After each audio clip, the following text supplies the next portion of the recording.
Excellent. Hi, we're going live here again. I just want to talk more about preparing your pelvic floor for childbirth. A lot of people take childbirth education classes or talk to their doctors, whether that's a midwife, an OB, um, or anyone who's going to help with them deliver their babies.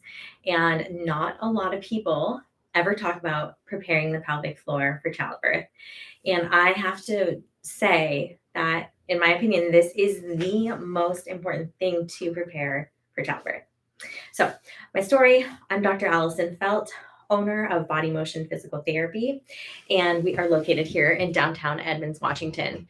We have a very specialty clinic where we treat women with infertility, help them through pregnancy, help them prepare for childbirth, and then help them recover postpartum.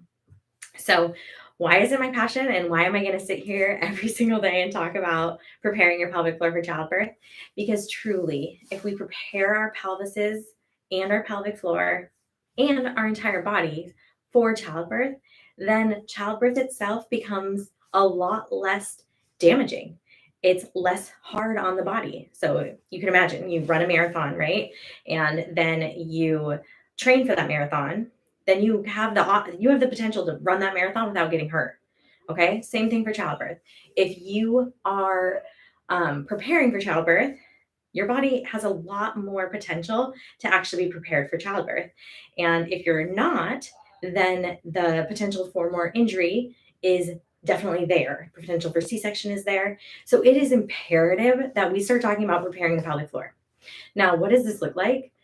This looks different, really, really different all across the US, depending on where you go, really across Washington. There is not a lot of people doing the work to actually prepare the pelvic floor in the way that it needs to be.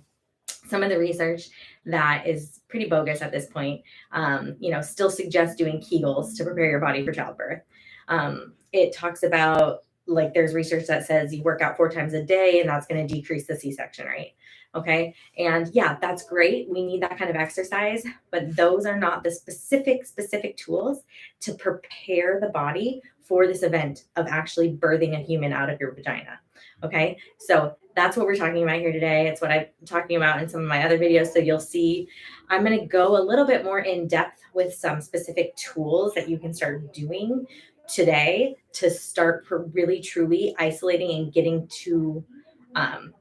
the effect of on the body that needs to happen in order to really be prepared for the birthing process.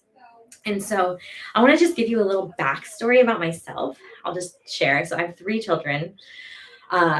Before my first pregnancy, I was super fit, worked out 5 days a week during my first pregnancy, have always worked out my whole life and played college hockey, was into fitness. I ran marathons. I did a figure competition. So I love fitness. I love health and wellness. Okay.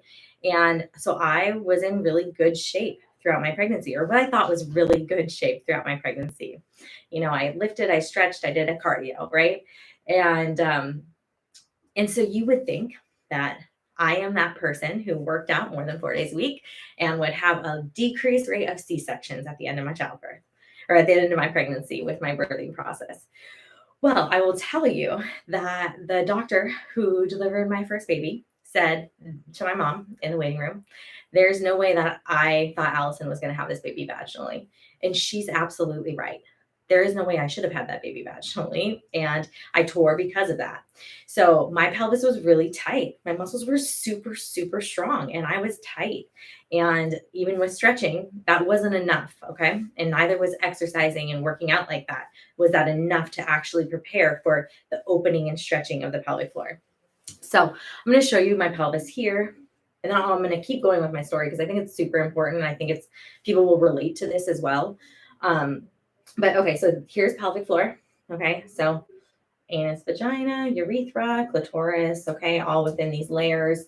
And people who exercise a lot or are hyper fit or even just fit at all tend to have pretty tight, contracted pelvic floors and not a whole lot of flexibility here. Okay, going back to my first pregnancy, I was a pelvic floor PT even during my first pregnancy. So I knew all about preparing my pelvic floor for childbirth. So I thought.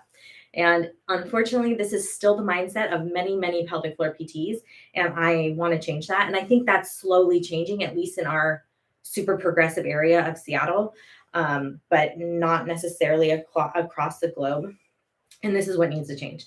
So my first childbirth, my first pregnancy, preparing for that birth, I had biofeedback, which are these little electrodes that you can put around your anus to see if your pelvic floor is contracting, relaxing, or bulging. Well, it's not that good, right? Because it actually only measures what we call an action potential of the muscle. So whether the muscle is activating, we don't actually know if it's because it's contracting or relaxing, unless we're actually touching and feeling and looking at this muscle. And so that's typically how a lot of pelvic PTs will train for childbirth, right? Can you contract? Can you relax? And can you bear down? Okay. So it's the relaxing, the opening, and the bearing down phases that we need in order to get the baby out of our vaginas. Okay. And the more that we practice that, the easier it is for the baby to come down. Okay. But take it back to these hyper fit individuals, or whether you're into fitness or not, or you just have a lot of tightness because you're very, very flexible. So that would be like a hyper flexibility. You can touch your toes easily. Your joints are loosey goosey. A lot of those people tend to have really tight pelvic floors. I covered that in my last video yesterday. You can check that out. But what I will tell you now today is you need to have openness and the ability of this muscle to be super flexible so it can stretch wide open in order to be able to have the baby come down and come out of your vagina easily. So you're not pushing for 2 hours, for 4 hours, right? I mean, we've had some stories where people have told us they push for 8 hours. Now, a lot of hospitals I know will let you go for 4 hours of pushing, but I mean, it's not unheard of. We've heard crazy stories, really, truly. And so we developed these protocols to really be able to help women have vaginal deliveries. So my first delivery, I worked a lot on the coordination. So what I just described to you, that contracting, that relaxing, and that bearing down, that's called coordination. Okay. So you have to have those movements in order to push a baby out. Well, what was missing there, and I will tell you this, is my hips and my actual pelvic floor muscles, they had the coordination. They did not have the flexibility. And now this is the type of flexibility that it's hard to complete yourself. Okay. So that's where a pelvic expert physical therapist, someone who's very trained in preparing the body for childbirth itself, comes into play. Okay. This is all preventative care. This is not necessarily something that your insurance is going to cover. This is just you being preventative and proactive about preparing these muscles for childbirth. And so what needs to happen is really opening and creating new lengths inside of the pelvis of these muscles to get them ready to stretch for the most massive stretching event of their life. And same thing with the hips. The hips are going to be needing to be in different positions, externally rotated, internally rotated, in order for the ischial tuberosities to be open and be able to spread open for the pelvis. Spread open for the baby to come through the pelvis. Okay. So it doesn't do any good if your pelvis can spread open, but your pelvic floor, the soft tissue inside here, doesn't open, right? Because then even if a baby does come through, a lot of times we will have tearing around the area. When we have tearing, a lot of times healing is harder. That kind of pushing through a wall can also cause our organs to have to sag a lot more because we've been pushing for a lot longer and working hard to get this baby out of our bodies. Whereas this is a completely natural event, and it should be that this baby can just flow out of our bodies. Okay. And if pelvic floor is prepared the right way, a lot of times that is the case. And truly 100%, this is absolutely what we see in the clinic. This is why I'm so passionate about what we do. The people that we see that prepare for childbirth this specific way and really prepare their pelvic floor and their pelvises have way less damage. Therefore, the recovery postpartum is just, it's second to none. It's so much easier. The quality of their tissues, their strength of their tissues are just way better. So they can return to their activities, hit the gym without predisposing themselves to more injury. So obviously healing still has to happen. This is a massive event and your body just expanded for 9 to 10 months. But this is the kind of stuff that you can do to just to like really prevent a lot of damage from happening and to really expedite that healing process. So that's my soapbox. You've heard a lot of it yesterday, but I'm recapping it, and then I want to give you some tools. So we do have an online program. So for people that need, in different states that want to work with us through their pregnancy, we do an online program and also virtual therapy. We also do a lot of hands-on therapy inside the clinic, and that's the magic behind really opening up a lot of the pelvis. Now we can teach you to do that as well on your own, but that is a lot of what we do here at the clinic. And people fly from all over to come for what we call intensives. And so they will come for a week and just do 8 sessions of therapy or 12 sessions of therapy throughout that week while they're here, just to really prepare their body and learn the new states that their bodies need to achieve. Okay. So we talked about the physical changes that need to happen within the pelvic floor, within the pelvis. Now let's talk about the brain connection to that. Okay. So we have to know what we're expecting to feel in order for the baby to come out. So we're going to start, I'm going to teach you guys a couple techniques. We're just going to start simply by breathing, and I'm going to teach you mechanically what needs to be happening inside your pelvis and inside your throat when we are breathing, and then therefore when we go into pushing. Okay.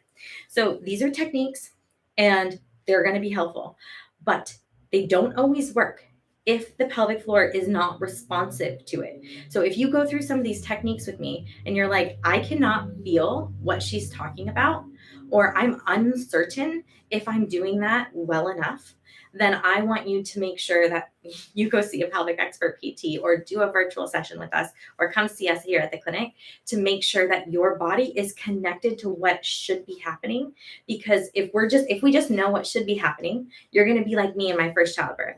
Like, I knew what should be happening. I knew I could contract, relax, and bulge, but my body and my muscles weren't able to do that to a full extent. I could even feel it. Like, I knew I was doing it, but it wasn't enough. And I wasn't able to open enough. And so therefore my prolapse got worse after that baby. And the pushing was hell. I broke every single blood vessel in my face, in my whole body. I had peachy everywhere. It was crazy. My eyes were bloodshot, and it was just, I was cued to breath hold it. So they call it a salva push. And a lot of times that's what you like. That's not the ideal. We want to be able to breathe the baby out, and that's what we teach. But I wasn't to a point where my pelvis was open enough to be able to do that. So I had to do anything as forceful as possible to get this baby out of my body. And so I don't wish that for anybody. And that's why ever since I've had my first baby, subsequently, I've changed how I prepare for childbirth. And I just had my third baby in July.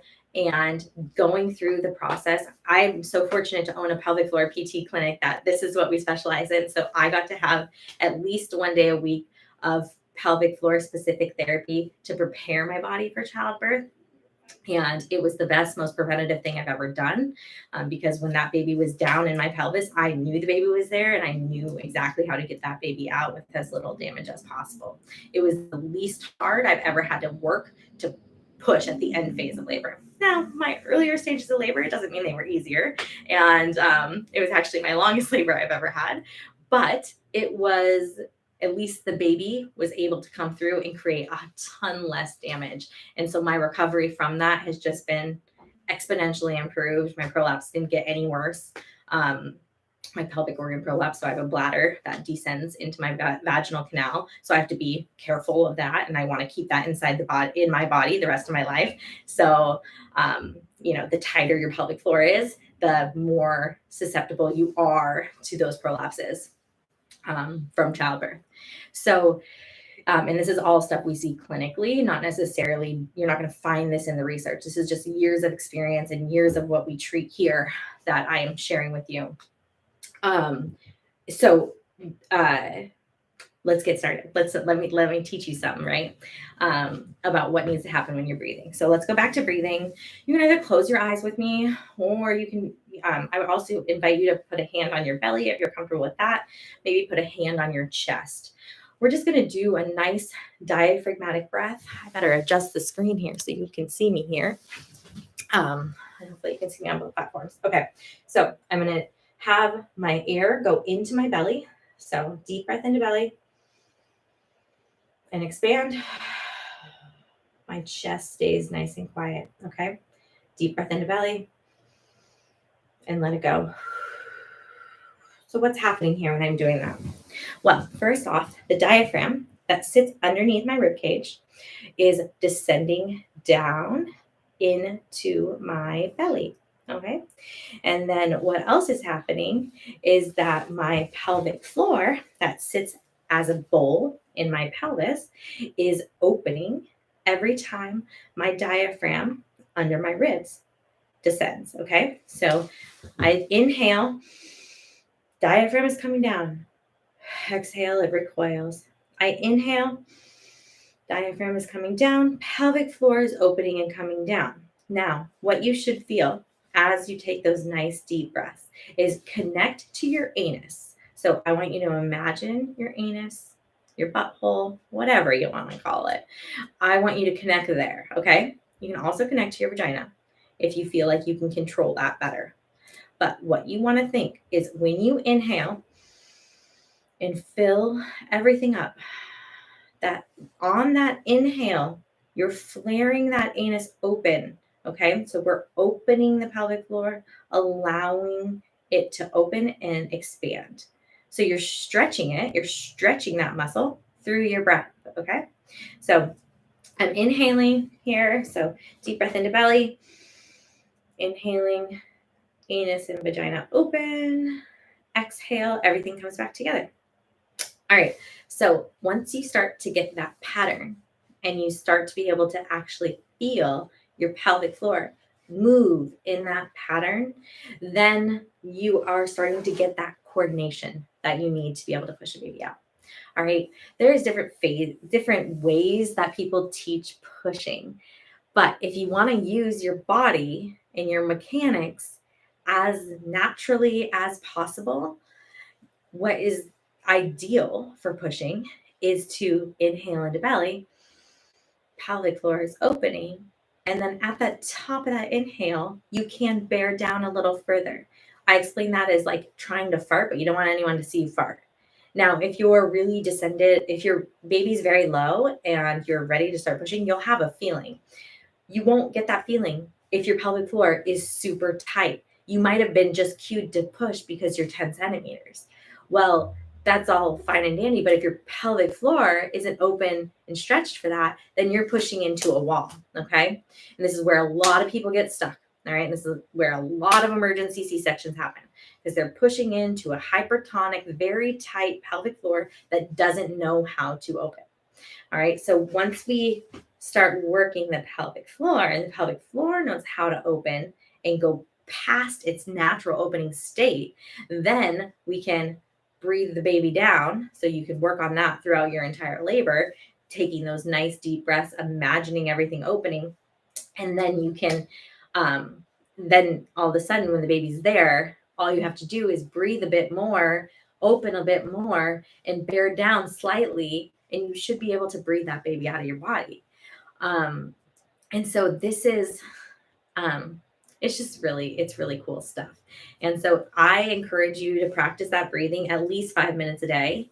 What else does that breathing do? Well, diaphragmatic breathing helps decrease anxiety, helps decrease stress. And that's amazing because we tend to keep stress, or we do keep stress inside of our pelvis. And so the more stressed you are, typically the tighter the pelvic floor is. Now, when we talk about like actually pushing, one important thing that is associated in the research that I do find viable is open glottis pushing. Okay, so what that means is if your vocal folds, like, okay, so that's the sound is coming through the glottis, coming through the vocal folds. If the vocal folds are open as you are pushing, that's going to decrease your risk of tearing.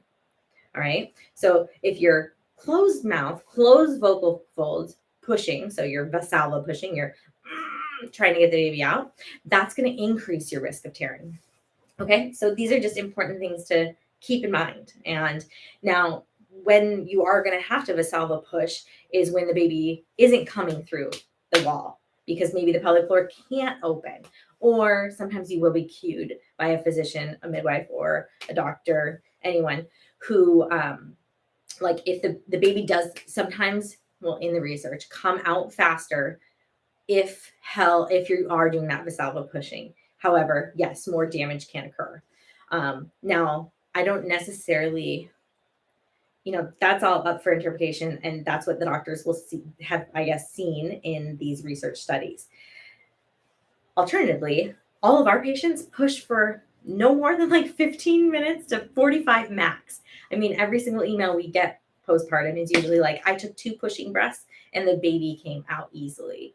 There's hardly any patients I know that push longer than 45 minutes and that we ever experience. I mean, that's just the outcomes that we see here at the clinic. And that is because of this last phase. If you are pushing through the wall, there's no way to get the baby out. If you are pushing through muscle that is flexible, that is dynamic, that is open, and has learned how to be open, then all of a sudden the muscle will just move out of the way and baby can come down because it's used to that. It's used to going into these positions. It's like doing yoga for the umpteenth, say someone comes here for 16 visits during their pregnancy. That's like going to 16 yoga classes for your vagina that have specifically focused on exactly what muscles and what ligaments need to stretch open for childbirth. Therefore, they've been in those positions 16 different times. So the baby coming down for the 17th time, the body knows exactly how to expel this baby. All right. So these are just some simple things that can have massive, massive impact on your birthing experience and your ability to have a successful vaginal delivery. And now, so I'm going to talk. So I talked a little bit about that open glottis pushing, right? So making sure your airway stays open, that can help cause less damage. Now, to me, this is all doesn't matter. None of it matters unless the pelvic floor is in shape to do this. Okay. And how do you get the pelvic floor in shape to do this? You work with a pelvic expert physical therapist, or you work virtually with us to really do it yourself. And but how are you going to know how to do that if you've never trained your pelvic floor before? You can watch my video yesterday for why this is so needed in our society today versus 200 years ago when we didn't need pelvic floor PT and we had easy childbirths and babies just came out vaginally because there was no other option. Okay, we had completely different lifestyles than we do today. So though that is more archaic and like, we all want to be so primal nowadays, which is fine and amazing because that is healthy, right? Like to a certain extent, but we all live in a very different society than we did back then. And so it's really important that these muscles that should naturally just open and flow open for your baby to come out of your body are actually taken care of today.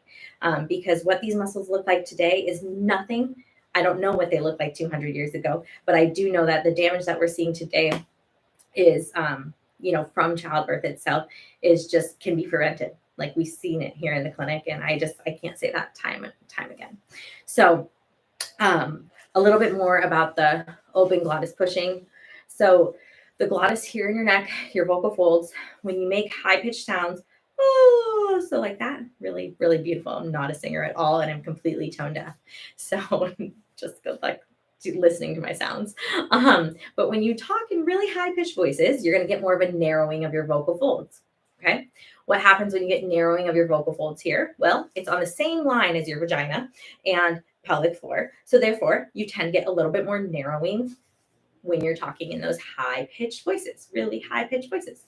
We all have friends that have like really high pitched voices. So they tend to talk with more of like a narrowing of their vocal folds. Okay. So that'd be a great person to get pelvic floor PT before childbirth. Then we have talking in low pitched voices. So using like our deeper ranges. So that's going to open our vocal folds and therefore it's going to open our pelvic floor. So during the pushing phases, something you can use to your advantage is, or in the laboring phase, is, groaning in those low pitch voices. So that's simply why a lot of nurses will give you those like low pitched voices to really start to prepare your pelvic floor and like open things up, right? People will say like, okay, take that energy and pull it down into your pelvis, or use deeper voices to really bring baby down and open things up. And that is true. Like that is what we want to be doing. So, and be like, if you can play with this in your car or when you're alone in the shower, whatever you want to do, and see, feel what it feels like inside your vagina and your anus when you talk in these really high pitched voices. And then on the other side of it, see what it feels like when you talk in these really low pitched voices. See if you can feel your anus opening. I'm going to just crack myself up here, because if you can't laugh at yourself, then what is life about, right? So, yeah, so that is the opening that people will talk about. Now, you might be saying to yourself, well, my doctor cued me a completely different way, or I've never heard of this, or, this isn't, my doctors haven't told me this. Well, I would argue that doctors are trained in very medically to keep your baby and you safe on a medically stable level, right? So we don't die during childbirth. And for that reason, they're looking at different data. They're looking at different things than like how flexible these muscles are. Now, I will say that I just think that there's just not enough education out there about this. Now, when our clients start going back to their doctors and their midwives and they're like, what did you do? And people in the hospitals like that are, when our clients have these births, everyone will say, what did you do? Like, how'd you have this baby so easily? Or like, how was this, like, you had no tearing, you're a first time mom, and you like, wow. And the reason for that is getting your pelvic floor in shape for childbirth. So I can't state that enough. And so you can start the breathing on your own. Breathing is imperative to the success of childbirth. And it's a great way to start stretching those muscles. Now, I pretty much gave you like, can you feel your pelvic floor change positions in high pitched voices versus low pitched voices? High pitched voices would be elevated pelvic floor. Low pitched voices, you should feel an opening. Now, if you don't, that's okay. A lot of people don't, because their pelvic floors are so tight and inflexible that they are like shortened in this position. Okay. And so we have to start training our muscles to be able to respond and coordinate in the way that they should. So I hope that was helpful and that gleaned some light on how you should be training your pelvic floor for childbirth. Now, we're not just talking pelvic floor, we're also talking tissue around the hips. So our hip muscles, our butt muscles, our belly, all of that needs to have some certain amount of flexibility within it to be able to open for childbirth. So this is the key to that vaginal dream of the vaginal birth of your dreams. This is the key. Okay. There is like, yes, will sometimes an emergency C-section be needed? Yes. Will some babies be breech? Yes. Will some, people have medical contraindications to vaginal delivery? Yes. So those are the things we can't control. But some of the things that we can control, we absolutely should control. I'm just going to take it a step further, because I wrote a book about restoring your body after babies. And it's called Restore Your Body After Babies. Restore Your Body After Kids, the secret to avoid peeing your pants and achy joints as you age. And I think there's nothing more important than healing your body postpartum, because what ends up happening, and the reason I wrote this book and the reason I'm in the career I am in today, is because I saw so many people, women in their 50s and early 60s, coming to me for joint pain, knee pain, which then was hip pain, which then in a year later was a knee replacement. And it was because they never, ever got their core back after having childbirth. So they never coordinated their core after childbirth. So granted, all these women were peeing their pants, right? And having leakage and urinary leakage during their, probably since they had their kids or for as long as they can remember. Okay. And so those are signs that your pelvic floor isn't working for you or that your core is not working for you. So once I started seeing that happen, I was like, well, how is this? Like, I'm here treating your knee replacement, but this is just going to turn into your hip replacement 2 or 3 years later if we don't address the root cause of why that knee went out in the first place, why that hip went out in the second place. Like, we have to get to the root cause of all of this. And that is the core. The core is the force absorber of the system.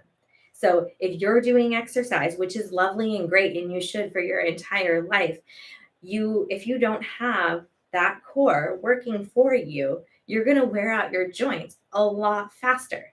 And so you're going to get things like knee pain, hip pain, and back pain, and neck pain, and shoulder pain, and elbow pain. Like, all of it plays into a factor. Okay. So we have to get our core back. And look at me. You can have, like, I'm in the progress of getting my core back, right? You can be any size and get your core back. You can be any size and prepare for childbirth. A baby can come out of any size woman's vagina. There is no size limit on this thing, okay? You can be small, real small. You can be big as you want, okay? And you can still have this baby vaginally, because all it is simply improving your core, working on your pressure system, which is a lot of what we talk about. And same thing postpartum. Getting that core back can happen at every size. It doesn't matter if you're itty bitty or however big, okay? There's no size limit on core strength and core coordination, all right? And so we just really, really need to keep that in mind when we're talking about preparing for childbirth and recovering from childbirth. And then, if you think that it was the heavier women or the fat women that were wearing out their knees and the hips, you'd be wrong. It's any size women. And now people will say, like, if you reduce your body fat, you're going to improve your knee pain. And sure, you might do that for a while. But the reality is you can wear out your joints at any size if your core is not working for you. So I guess this is just a little soapbox that, like, it doesn't matter how big you are, whatever your body looks like, you can still have a really healthy body. And I just want that message to, like, hit home with you, because that's what it's all about, right? It's just health. Like, we don't really care how that health looks on the outside. I mean, I know that's what society is all about. Don't get me wrong. I do care about that too, to a certain extent. But if we know that we're healthy on the inside, and that we'll be able to prevent those hip replacements and knee replacements and not be in diapers when we're 70, maybe even 60, 70, 80, then how, like, magical is that? Like, you can't put a look on that, right? Like, we want to be able to have these internal functions, this internal health, okay? And I just don't think we can really have that with, you can have that at any size is really what I'm saying to you. So if you postpartum are leaking, even if you're not leaking, like, you want to restore your pelvic floor. So a lot of times the issues that happen postpartum actually don't happen until, like, the 7th, 9th, 12, 18-month mark. And those are, like, issues like pelvic organ prolapse, so where the bladder, the rectum, or the uterus drop into the vaginal canal, so you feel a heaviness inside your pelvis, or you're peeing your pants, or you're pooping your pants, or you're farting when you don't want to be, or you're queefing in yoga class. These are all things that can happen, or queefing during sex, or peeing during sex. These are all things that can happen because they're problems within the pelvic floor that weren't restored post-childbirth. Now, let me tell you, preparing for the childbirth itself, going through and getting this muscle flexibility, teaching the muscles what to do to prepare for childbirth, can prevent so much of that damage postpartum. And I want that message to resonate with you, because I've had people ask me, they're like, you know what, I can't afford to come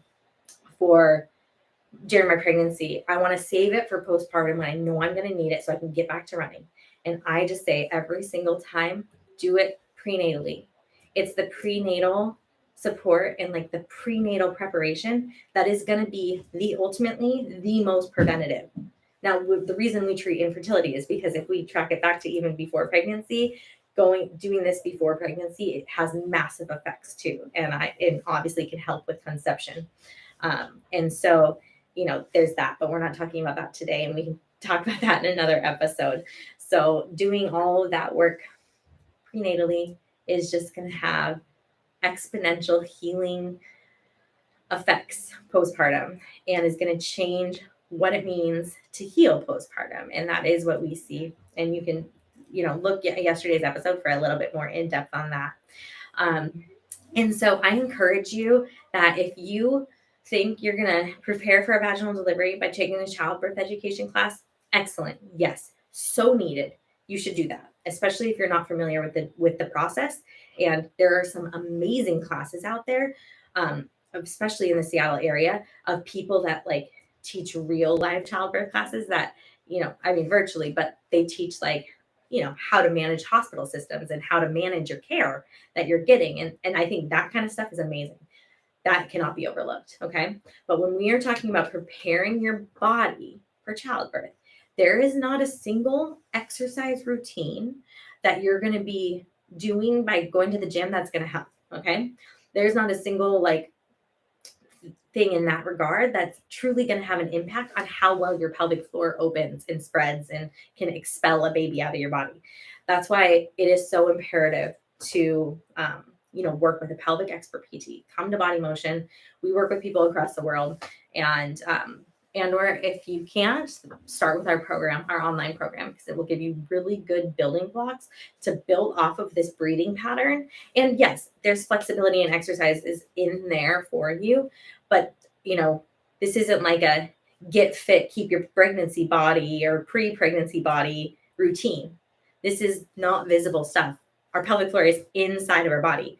No one but you, no one, maybe your pelvic expert PT, and maybe your OB and midwife who maybe look at that, know exactly what's happening inside your pelvis or what needs to happen.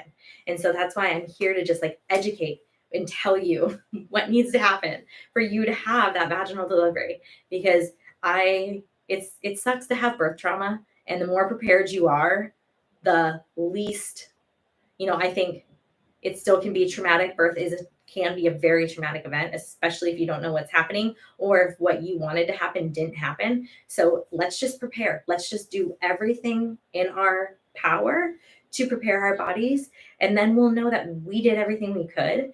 And nothing hurts my heart more than people just not knowing that this is an option for them to prepare their bodies, or that this should be the standard of care across the United States of America and the entire world for preparing your body.